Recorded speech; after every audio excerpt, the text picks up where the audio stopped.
This evening, an experiment in psychology involving these three chairs, which we have numbered for your convenience.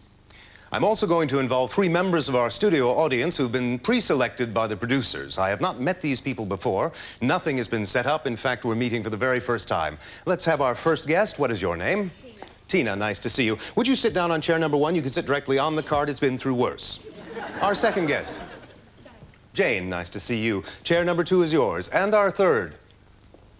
Jason. Hello, Jason. On to chair number 3, if you'd be so kind. Anthea, this is where you come in. And I have a seat for you as well.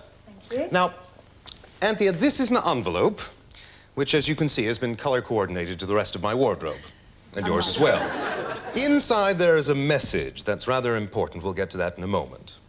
Thank you. Now, with these three fine-looking people, we're going to play a rather unusual game of musical chairs. Now, do you know why it's so unusual? No. No music. Instead, I'm going to count to 3.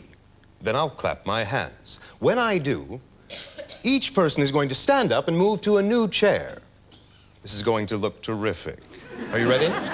1, 2, 3. Such choreography. Inside the envelope, as promised, Anthea, one piece of paper. I would like you to be so kind as to remove that piece of paper, read it out loud, but please do me this favor. Don't change even a single word of it. Keep it honest. Go ahead. Okay. It says, the man will move to chair number 1, the blonde woman will move to chair number 2, and the dark-haired lady will move to chair number 3. And so they have.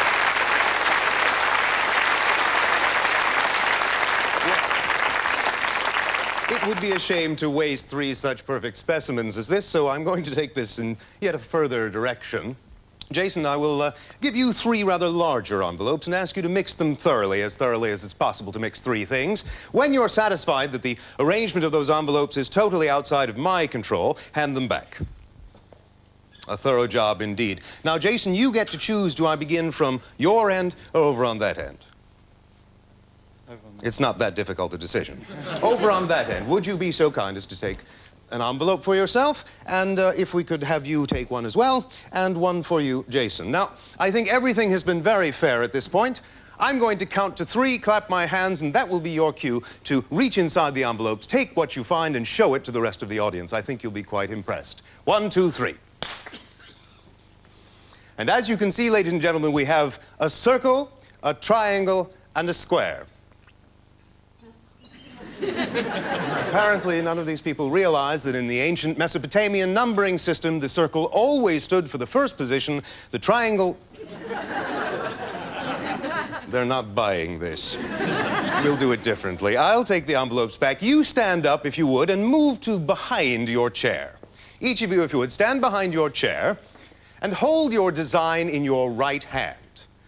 I'll count to 3 one last time. That will be your cue to take the card with the number in front of you, pick it up with your left hand so that the number is facing you.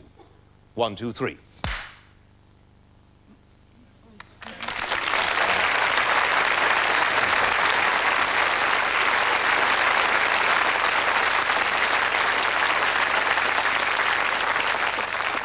A round of applause for 3 kind volunteers. They did it perfectly.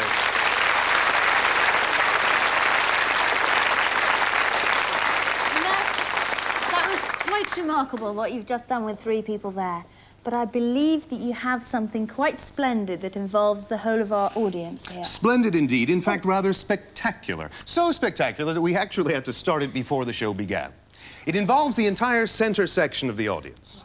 Now, prior to the program starting this evening, about an hour ago, the center area was handed some large poster boards. Have you got them?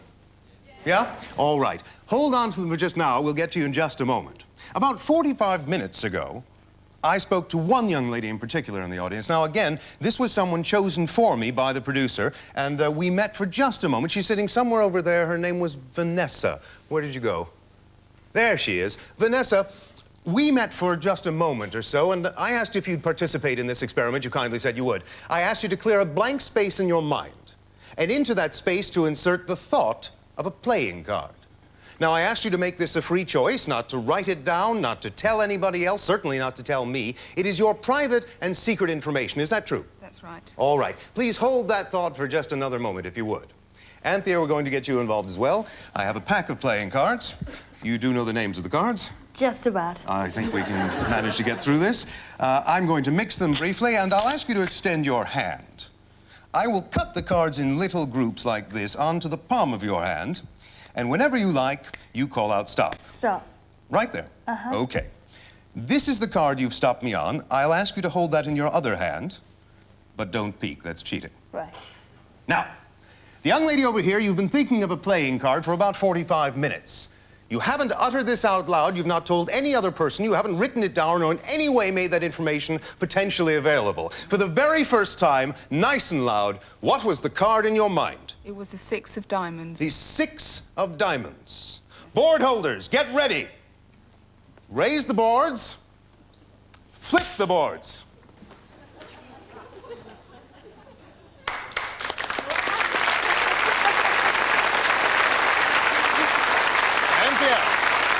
Show us your card.